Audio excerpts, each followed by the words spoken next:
Howdy, folks. So, yes, the PM has just announced that on this day 52 of the uh, MCO and day 7 of the CMCO, that the CMCO is now going to be extended for another 4 weeks until June the 9th. And I reckon they're going to gauge how this CMCO is working during the next 4 weeks, because unfortunately the number of daily cases has been a bit on the rise despite the CMCO, and despite everybody still running around using face masks and social distancing and hand sanitizing and all the advice that has been given to us, which we've been adhering to. I have been out myself a little bit more than usual during the MCO.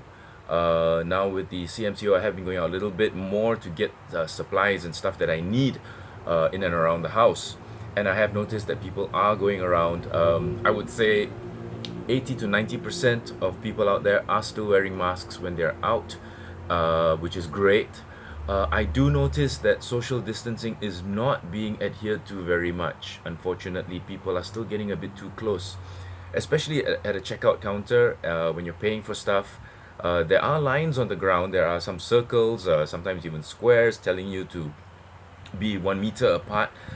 But more often than not, I get somebody breathing down my neck behind me. So, without being unpleasant about it, I would just, and because you cannot see my facial expressions due to the fact that I'm wearing a mask from my nose down to my chin, I just turn around and I sneeze at them. No, I'm kidding. I don't. Although I can fake a sneeze pretty good. I just give them a look, and then suddenly they realize no offense intended on either party.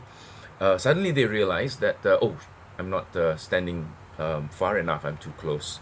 It has happened a few times actually. I think folks out there are still not familiar with what is social distancing, and it doesn't matter whether the person is in front of you, behind you, or your side. The virus can move in any direction, like the queen on a chessboard, move in any direction, doesn't matter. So try to keep people around you 1 meter away. And one nice way of doing that is actually to just turn and bow, or just excuse me. Just be nice about it. There's no need to be nasty about all this. Some people just forget, completely forget, and yeah, this happened a few times as well.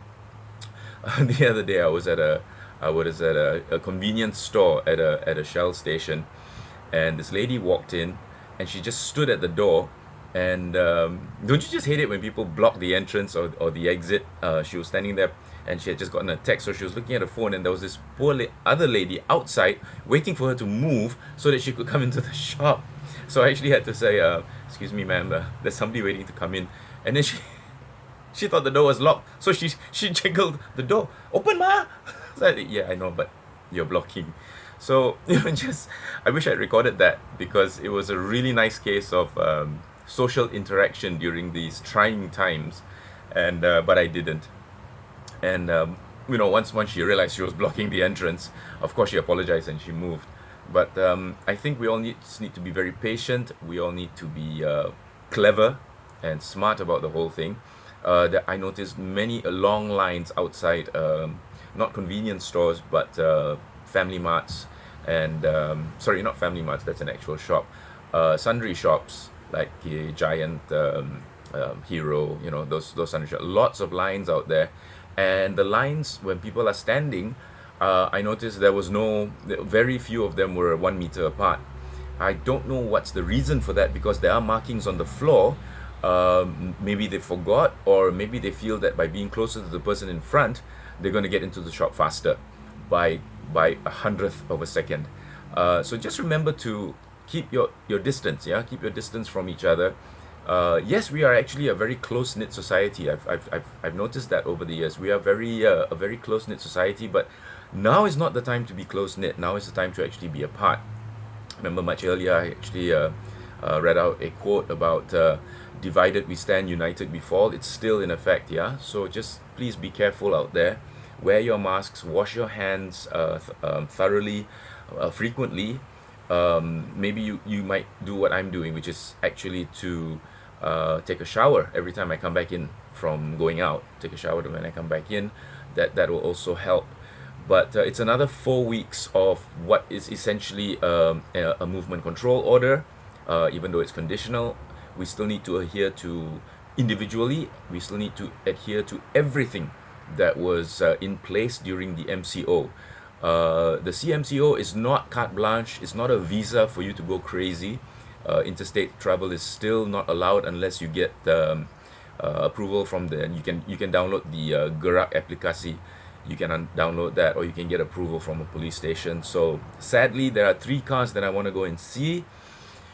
I can't do that because it is not an essential need to move. Going to buy a car or going to view a car, unfortunately, is not an essential need, and that sucks. So because there are 3 that I really want to go and see. One of them is actually something with a lot of provenance. Should I tell you? Because I wanted it to be a surprise, but it's all the way in Pahang, and there's no way I can get there, because it's not right to just break the CMCO just to go and see a car. Car is not an essential need.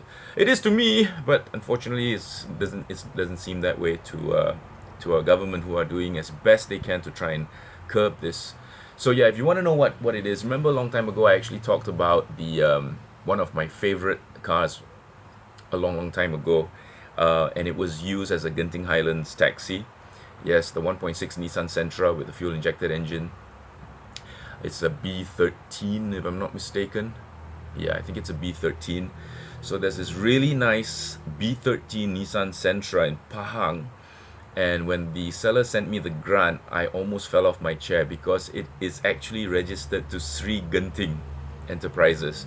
Yes, it is an actual ex-Genting Highlands taxi. Now you talk about provenance, that car used to be a Genting Highlands taxi, and I was amazed to find it, because as far as I know, a lot of them ended up in the scrapyard when the Genting Highlands Taxi Association graduated from that to the Proton Exora MPV. If you go up Genting now, you'll see quite a few of those Proton Exora MPVs painted, if I'm not mistaken, I haven't been to Genting in so long, white and gold. Those are now the Genting Highlands taxis, but long time ago it used to be the Nissan Sentra, and man, oh man, what a car it is. So yeah, I was hoping to go and see that in Bentong, Pahang, but I'm gonna have to shelve that. The seller is actually gonna send me a video of it, and maybe I'll post that video up for you all to have a look as well. Some of you might say I'm crazy to buy an X taxi because the mileage has got to be crazy high. Yes, but those cars were built to last. Those engines were bulletproof. I mean, it's a Nissan, it's a Sentra 1.6. Those engines were, you could chuck a grenade in there after pulling the pin out, and once it explodes, you probably could get in and drive the car away. Those things are absolutely bulletproof.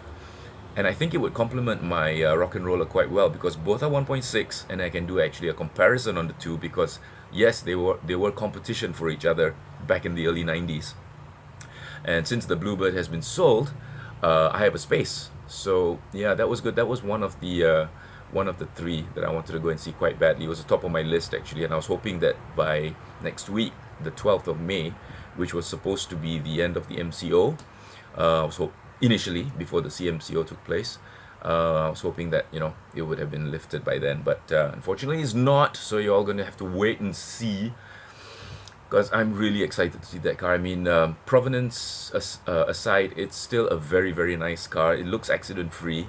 It looks like it needs a paint job, which is no big surprise. I mean, it's 2 decades old, maybe 3, going on 3 decades, possibly more, and it's led a hard life as a Genting Highlands taxi. I've got interior pictures, and it looks pretty decent for a taxi. I think it's been done up a little bit, and the seller told me the engine is tip top. I'm not surprised. Those engines were built to last a lifetime, and when I say a lifetime, it doesn't mean 10 years, it means actual lifetime, unlike today. So yeah, I'm hoping to go and see that. Very excited about that, and it's going for a price which is within my realm of acquisition, for want of a better expression. So anyway, that's going to be put on hold for now, but I'll keep you all posted, and hopefully when he sends me the video tomorrow, I'll post it up in either my stories section or as an actual video, and you can have a look at the car yourself. It's quite brilliant. Yes, I'm mad for buying an X taxi, but this thing is the Genting. It's an actual Genting Highlands Nissan Sentra taxi. Okay, And if any of you remember those cars, they were just absolutely king of the hill, literally the king of the hill. Those uncles driving those cars, amazing drivers, really, because they plied that route so often. They knew it like the back of their hand, and it just I think they could drive it blindfolded, and those cars just flew up and down that hill brilliantly. So I need to go and see it. I need to go and actually be hands-on it to see what's happened in the last 30 years or so. Like I said, it's led a very hard life, and yes, I have to agree that if some of you think I'm nuts for actually buying an X taxi, I have to agree it's not something that a sane or regular person would do. But to me, that's historic. You know, it's provenance. It's got some history to it. I mean, the number of people that I must have sat in that car. You could have been one of them if you'd ever been in a Genting Highlands Nissan Sentra taxi. So yeah, that would be quite a fun acquisition. I've never bought a taxi before. Of course, it's not painted like a taxi anymore. Then again, it was never really painted, you know, red and white or yellow and black. It was pretty much left the same color, if I'm not mistaken. And but yeah, it's a Nissan Sentra, 1.6 B13, one hell of a car. And yeah, I would compliment the Rock and Roller because they both came out at about the same time. Of course, the Rock and Roller wasn't never a taxi. This was. So to me, that's provenance. And yeah, I'm just a bit mad, I think. Anyway, you all take care. It's another 4 weeks, but this is important now. This is a crucial time, yeah, because they're going to gauge how this next 4 weeks pan out. And of course, the last thing we want is an EMCO after the CMCO.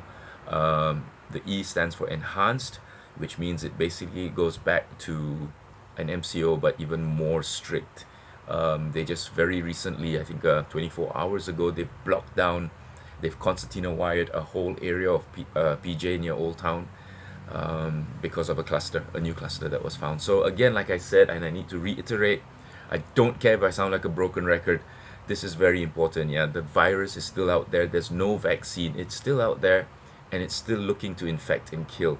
So please be very, very careful out there. And okay, I'll talk to you soon. I'm gonna put a thumbnail of the Sentra that I wanted to go and see as the thumbnail shot for this video. So yeah, unless I get to go and see it, let's hope it's still available when I finally get there. Okay, you all take care. Thank you for watching. Love you all. Bye bye.